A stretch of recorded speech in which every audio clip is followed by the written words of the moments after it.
But now, talking of sporty people, as today's special guest, we've got Liu Batchelor. Good morning, Liu. Good morning. How are you? I'm very good, thank you. Oh, A you little all bit tired. A bit tired, I bet you are. 100 sports in 100 days.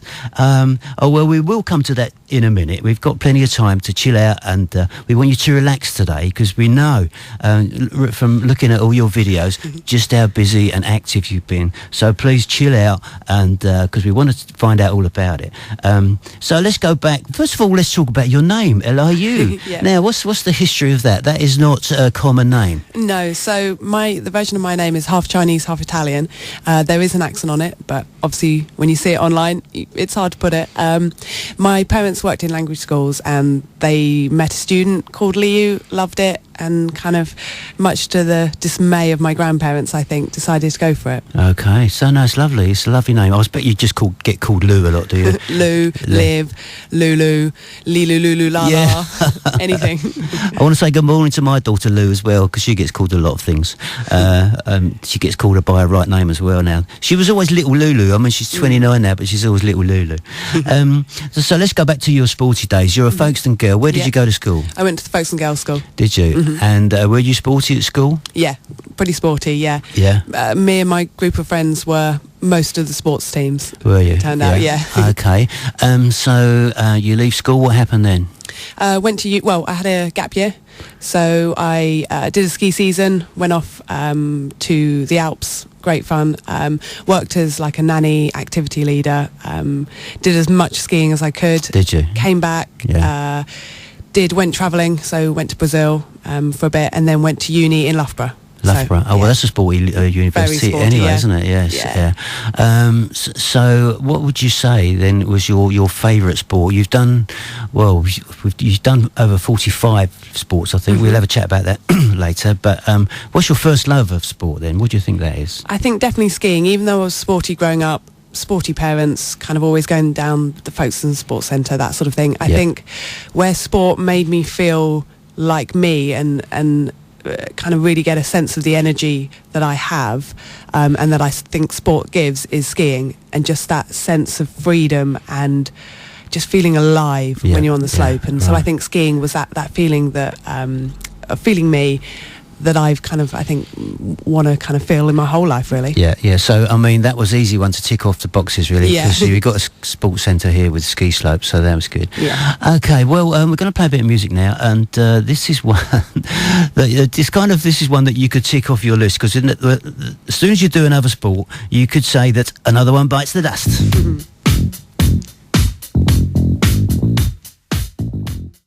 I'll tell you, this Lou has been dancing around all over the place in the studio. There's no stopping her. She's looking around for another sport to do. Running up the stairs or picking up the rubbish. Is that a sport? We'll get her doing that before the end of the day. Anyway, as we say, that's a great song for Liu, because another one bites the dust as she ticks off another sport. Liu, how are you feeling today? Is this a rest day for you, or have you got something lined up later? No, I've got clay pigeon shooting. Pigeon shooting, right. So where have you got to go for that? Up to Willow Farm near Ashford. Okay, so let's go on to the 100 sports in 100 days. So what was your inspiration to do that? Tell us about that. I was at the stage where I was looking for my personal next sport as a starting point, really. So I did a lot of wakeboarding for a number of years. I did a lot of bodybuilding for a number of years. And I kind of reached the point where I was looking for my next sport and feeling a bit unmotivated. And sport has been something that's such a focal part of my life, and kind of makes me feel like I am kind of keeping focused, and kind of makes me feel complete, that I was feeling a little bit lost and low motivation, kind of not having something. So I mean, where did did you just wake up and thought, do you know what, I'm going to do 100 sports in 100 days? Well, I mean, there must have been a little bit brewing. Yeah. Perhaps you thought you'd try, a dozen or 50 or... It was kind of thinking, what would I do naturally? What do I love doing? And one of the things I love doing is just trying new things and trying new sports, and just having fun with it. And so it was also, I'd always thought of the programme. Do you remember Trans World Sports? Yes, I do, yes. So I always thought I loved that programme. Okay. And I loved Blue Peter as well, where they went out and did sporty things. Yes. And I'd always thought, I'd love to do that. Why can't I do that? You could have been like Annika Rice. Yeah, exactly. but also, you know, it was always, today we're in Austria to meet so-and-so. And I thought, I'd love it if there was something local and relevant to me. Right. So I thought, well, why don't I do it? And it was kind of that, like, I love trying different sports, but I also think that there should be something for other people. Yeah. To show them what's available. So it was like, well, I'm going to stop putting this off and do it myself. So before you started this venture, did you plan 100 sports, or did you think, I'm going to do it anyway and I'm going to go out and find 100 sports? Did you have 100 sports down on paper in black and white before you started? I had a good list of probably 60. I basically sat down in an evening and went, right, what can I think of? And it's surprising, once you think of one, so skiing, you then go, snowboarding, and then you go other sort of winter sport and it type kind things, of led on to each other. So I have a loose list. I don't have a defined list. But yeah, it's growing, and it's nice to have contributions from people as well, of ideas and clubs and things. Okay, so how many sports have you done so far? 46. 46. Yeah. So you're not even halfway there. No. Is it taking its toll? Are you getting tired out? But you're not. Although you are, you're trying them. Obviously, different sports give you different aches and pains. So you must be really punished by now. Yeah. Especially I've been trying to join in with a natural training session of the particular sports club. So, for example, synchronized swimming was 3 hours. They do a long training, whereas other sessions will be an hour. Yeah. But I'm aching, but I don't really know which sport is giving me which ache, because they're kind of merging together and generally just taking out the rubbish. I'm aching doing that. I suppose the trainer's going to say to you, Liu, you know you're going to ache tomorrow. You think, I ached before I came in. Yeah, exactly. Okay, so we got another song now. We're going to try and play a few of your songs. So have you got a little story about this song? It's kind of just a reminder, really, of university, being in the wakeboard club and just having a good time, finding that sport and feeling when I did it like I did when I first kind of really got into skiing, and just kind of being able to dance and just, I think, feeling completely free, and how sport makes you feel free and flowing, and you kind of forget everything else. So this song makes me want to dance and makes me feel that way. Okay, tell us what it is. It's Shakira and Hips Don't Lie. No fighting. We got the refugees. No fighting. No fighting. Shakira. I never really knew that she could dance like this. She make up her head wanna see.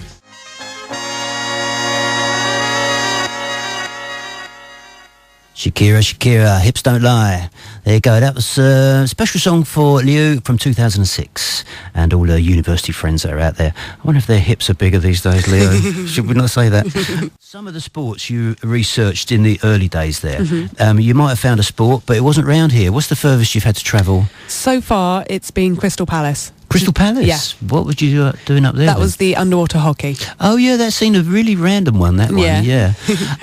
I mean, water sports, okay, you think of perhaps polo, synchronised swimming, life-saving, but underwater hockey, never heard of it. No, I hadn't heard of it either. No. Someone suggested it. I think it might be my mum even. I'd got excited about it, started looking for random things, and it came up. So what do? You approach the club and say, look, I'm doing this thing, and did they just... I've seen the clip, so they've got you, chucked you straight in, put you part of a team, and so... tell me about that. Was it really as tough as it looks? Yeah, the toughest thing that I hadn't really thought about was holding your breath. Yeah. You see kind of people go down and get involved, a bit like ice hockey in that sense, but by the time I got to the bottom of the pool, I'd ran out of breath and had to come back up again, but they'd only just started playing. So it was exhausting in that sense, and you come up and you breathe quickly and you're straight back down. So great training in that sense. How many in the team? A lot more than I thought. So you're using the whole pool, one of the whole pools up there? Well, no, we use kind of small sections really, because there were two. There were the kind of the high level, the pro team, and then kind of us training. But so you say the pro team. I mean, is it big in its own little circle? So, yeah. Especially in London, there were two clubs quite locally, and around that area there were a few. But yeah, it seems to be. And right. So there's people manufacturing the kit and everything. So there must be enough of a demand. Oh, excellent. So that was probably one of the most unusual ones. I've got a list here of stuff that you've tried quite a bit of the Oriental karate type sports, but then are you used to that sort of thing? You've done that before? No, I've not really got a background in any kind of martial arts. To be honest, that's one I've struggled with a bit more. Just because of the kind of coordination and things like that is not my natural thing. I've done a little bit of boxing kind of more for fitness, but I wouldn't say that's a particular strength of mine, is the martial arts. It was kind of, I guess, looking at what's available, especially over Christmas, a lot of things, the sports clubs, football, rugby, hockey all tend to shut down for the Christmas break.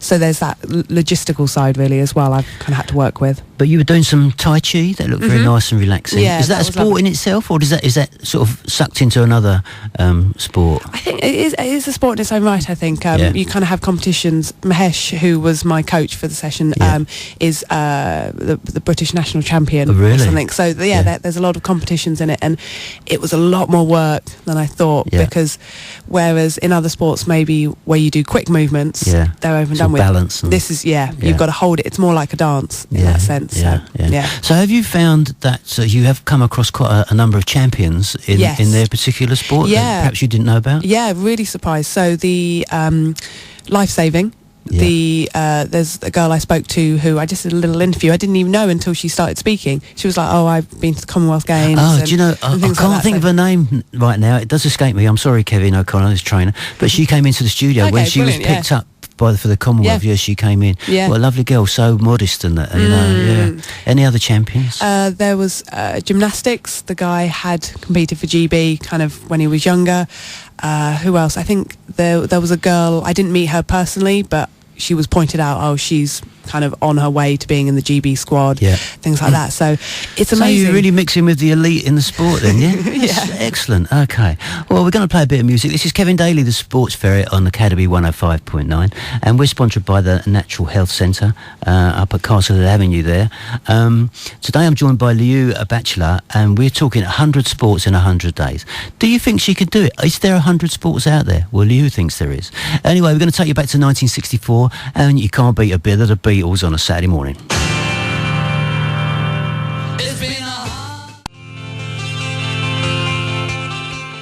Anything similar, vaguely similar to roller disco in your sporty list? I did roller hockey. Roller hockey? Yeah, a little while ago with Sport 19. So that was good fun. Yeah. Really good. I mean, for sports like that, you can obviously, you're quite comfortable on skates and things like that. Yeah. I've been lucky with a few things to have that foundation. Yeah. I think if I hadn't, it would have been a lot more tricky. Problems, but yeah. And did you say you tried synchronised swimming? Yes, that was about 2 weekends, 1 or 2 weekends. Where did you have to go for that? That was Hythe. Hythe. Do you know what? I was hoping you'd say that because last week we had Tim Wiseman in from the Hythe Aqua Club, and he was promoting the Hythe Aqua Club down there, and he said, "Girls, come down and try synchronised swimming. It's much harder than what you think." Absolutely, yeah. And I was so impressed. They were so welcoming, and it was I was really touched by it, really, because they had a whole routine for me planned, and by the end we did a performance with the rest of the squad, and I just felt really part of it. So they were really great. I must look that one up on the, and that's been caught on camera, is it? Yes, it has. Okay. And a basic question, synchronised swimming. I mean, how do you hear the music? I think they have speakers underneath, so you can hear it under the water. Okay. And they also tap. They have a spoon, and they tap the side so that you can get the counts. Okay, 5, 6, 7, 8. Yeah. Right. So there's a lot more to it than just diving in and having a boogie in the water. Yeah. And all your videos, we will give you all the links, listeners, later on, and so you must go and have a look. Even just, it's going to wear you out trying to look at them all, but please have a look at some. Now you're trying to record every sport that you do, and that in itself is a bit of an art. How are you managing that? Because some of them are selfies, I can see, but you must have a brave cameraman running alongside you or swimming alongside you. The majority of them I've tried to do myself. Selfie sticks, GoPros, my phone, and I've either set it up or done a bit filming myself and a bit filming kind of the other regular club members. I've had a few people who have helped me out here and there, or I've said, "Quick, just hold the camera, take a quick shot of me," or something. But some of them have been a little hairy and a lot of footage to sort through. Oh, right. I can imagine like 3 hours of filming clipped down into 1 minute 35 it's a big seconds. Job, yeah. But I mean, have people been warming to this challenge? I can imagine that they have. Sporty people of the world must think, let's give this girl some space and some airtime, you know. Yeah, very, very supportive. Yeah. And kind of mentioned Hythe Aqua, the Synchro Club down there. They were really welcoming. The swimming club I went to the other day, they were really great. And I think people are... Hythe Aqua, I'll kind of use them as an example because it was recently that she, Erica said to me, she was like, wow, thank you for coming along, because the fact that I'd gone in and made the effort and worked hard had inspired some of her girls to go, wow, well, if this complete beginner can do it, then I've got to up my game a little bit. So in that sense, it's been really good. Okay. Now, has there been any sports that have technically been very difficult for someone like yourself, you know? I'm not. I guess as a general rule, I think the racket sports I'm not naturally kind of gifted at. The martial arts, again, not something I've had much experience of, so I'm not kind of wasn't so good at.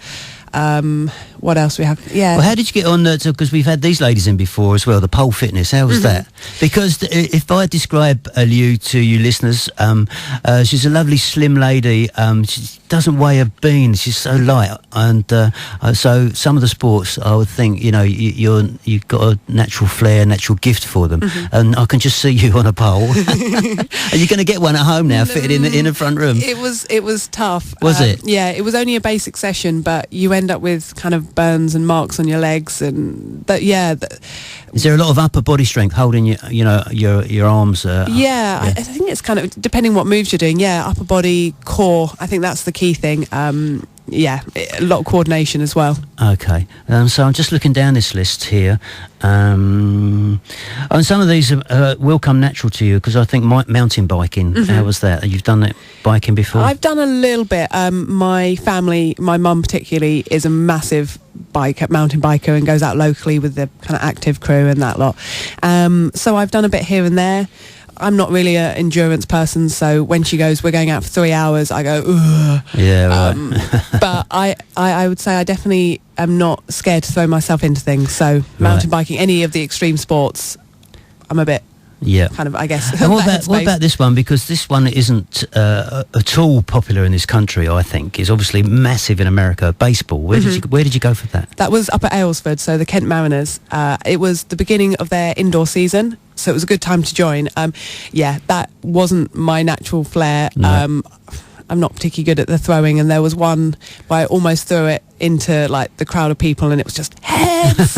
I'm glad to hear that you're not expert at all these sports. At least you're trying them, right? Which is what the inspiration for what we was talking about off air is the inspiration that you want is for people to try these sports. Is that right? Yeah, that I kind of believe I've been lucky enough to try different sports, and some have just clicked, and some have gone, nah, it's not for me. Not for me, and I think if you just try different things, even if it's just once off, you never know what you might go, oh my God, this is amazing, I love this. And you might have not been into football, hockey, rugby, your mainstream sports. You might have hated sport and PE at school, hate going to the gym, but you do it every year in January and then give up.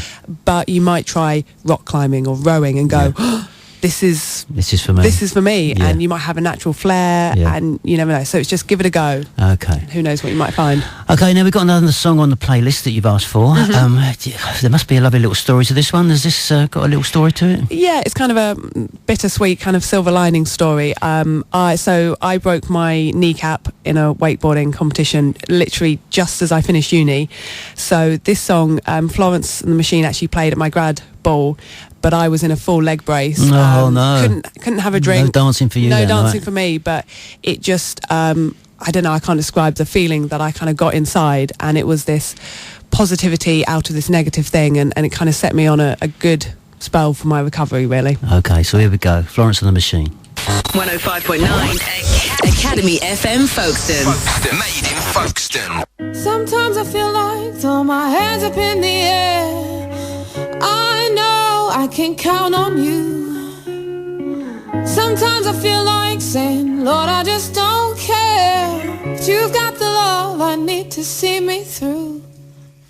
Sometimes it seems that you've got the love I need to see me through. 2010, Florence and the Machine set Liu on her way. That was the record. that started it all off when she had a leg in plaster. She thought, oh, there must be things I can do. Now then, back to Lou. Now, Lou, I don't know, I think you've done so many things so far, but you're only halfway through. Who kind of set you on the road? Who's your inspiration, or is people you want to say hello to, things like that? I think my mum and dad have always been supportive and sporty, always driving me around to the various clubs and taking me down the sports centre every evening. So I think, they've kind of set me off on this sporty journey, really. Okay. During this kind of challenge, my boyfriend's been really patient with me. Have you seen him? Not a whole lot, no. Haven't seen him for 45 days. So, a big thank you to him, really, for being supportive. His name's James. Oh, morning, James. Well done. You've been very patient. Yeah, I think kind of growing up, I had a close group of friends. We kind of formed the core of most of the sports teams. So it was Joe, Marie, Siobhan, Leanne as well, who's no longer in Kent, unfortunately. Okay. But we just kind of were so excited all together about sport that I think as an entity, we kind of propelled ourselves forward in sport and joined the Folkestone Optimists, I think, on force. I don't think they knew what hit them, so I guess a big thank you to them, really, for putting up with us while we were in our younger years, really. I love working with the Optimists. We've had Vic and Helen that you know, and last time I saw you actually was on Boxing Day at the Boxing Day run. I had my hands full in looking after 1,000 people, but and I've seen the footage that you've put out, and it's a brilliant day that was, and you've got some lovely footage actually of Vic and Helen, and that's just a snippet of it. Have to be kind of quite ruthless and I bet keep it quite kind of short, but it's some great stuff. So is it hard to, as you say, to leave out stuff when you're editing? You think that must go in, but I'd love to make them longer, and I kind of go through going, that's a good clip, but I have to. Have you set yourself at like a 2-minute window or something, or 1 minute 30? I initially said 30 seconds I was going to make them, but they can't. They're 90 seconds, most of them, but it's mainly for the time it takes me to sort through. I never know, I might go back and add to them. So tell me about tell myself and the listeners just where they can see all these clips. So all the videos, they first go up on YouTube, or I've got a channel on there, so you can find me if you search Liu Batchelor, so it's Liu, and then Batchelor spelt with a T, Liu Batchelor 100. It should come up, 100 sports in 100 days. The benefit of having an unusual name is I'm quite easy to find on the internet, Okay. They also go up on Facebook. I've got a page which is 100 sports in 100 days, and on Twitter as well, so I'm Liu Batchelor. Okay, now when I picked up that you would like people to subscribe to YouTube? Yes, so But what's the important thing about subscriptions? So you don't have to pay for YouTube subscription. Oh, if there you you've go. got a YouTube or a Google account, it's super easy to make one, and then you'll get notifications of every time I put a new video up. Brilliant. Right, so we're on 45. Do you think you'll be able to squeeze the next 55 in before your deadline? Because we got Sport Relief weekend is in March sometime, isn't it? Yeah. So that was the aim, really, was to completely coincide with Sports Relief. So I finish on the 19th of March. I'm pretty much bang on the number of sports for the number of days I've got left. So as long as there's no freak snow incidences or something that stop me, but if there is, maybe I'll do more snow sports. Right. So. Yeah, that's the trouble, isn't it? I mean, you've been lucky. A lot of the sports have been indoors, so the weather hasn't affected. Has the weather affected any sport you've done? I did have to postpone the American football because the weather was horrendous and it coincided with deadlines at work and I had to stay late. So Okay. Right, we've got one more song for you in the playlist, and this is a really old song. I grew up to this one, but you obviously came upon it later in your life. So tell me about this one. This is a massive memory of the Folkestone Hockey Club before they got their nice new building. I must say, I don't even particularly like this song, but it's just such a huge memory of my friends. And when I did a shout out saying, "Hey girls, what song reminds you of our kind of teenage years and growing up?" Everyone was like, "Yeah, this song, this is the song. Yeah, this is the one." This is the song you sung on the coach onto the away games to visit the old Willies, was it? Yeah. Okay, this is a song from 1968, and let me see. I was just a teenager in them days, but it does have great memories for me as well. So anyway, this is Kevin Daly, the Sportsferret on Academy 105.9, sponsored by the Natural Health Centre, and we're speaking to Liu Batchelor, and the time has run run out, and we've still only discussed a snippet of the sports that she's done. But we're going to play Build Me Up Buttercup by the Foundations.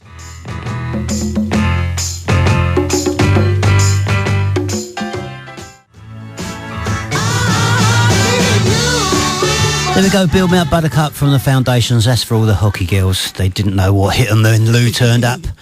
Okay, Lou, there's time almost to wrap it up. So just let's recap. What was your mission statement when you kind of set out for this 100 sports in 100 days? Really, that there's a sport out there for everyone, and it's just a case of finding it. You might not have heard of the sport before, but it might be the thing that kind of inspires you and kind of changes your life, and you might have a hidden talent. So yeah, okay. It's about finding it. Right. So the other thing is, of course, that you are hoping to raise some money for Yes. Sport Relief. Yep. And tell us, have you got a Just Giving page? I do, so it's justgiving.com/Liu Batchelor. Right. Liu. Okay. And have you got anything planned for the finale? Are you going to kind of jump out of a plane or climb Mount Everest for the last one? I am open to suggestions. Yeah. I want to do something big. I have thought about maybe doing a skydive.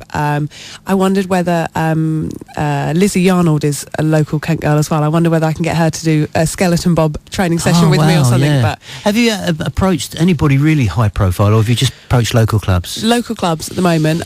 As I get more into the obscure ones, have ticked off the kind of more mainstream ones. Yeah, I think I'm going to start looking. I did think Eddie the Eagle. Do you think he would let me do a ski jumping session? I'm sure he would, yeah. It's worth a try. Yeah. But also, it's picked up momentum. I mean, I picked up on this story before you even started your events, and I'm so pleased to have followed it through.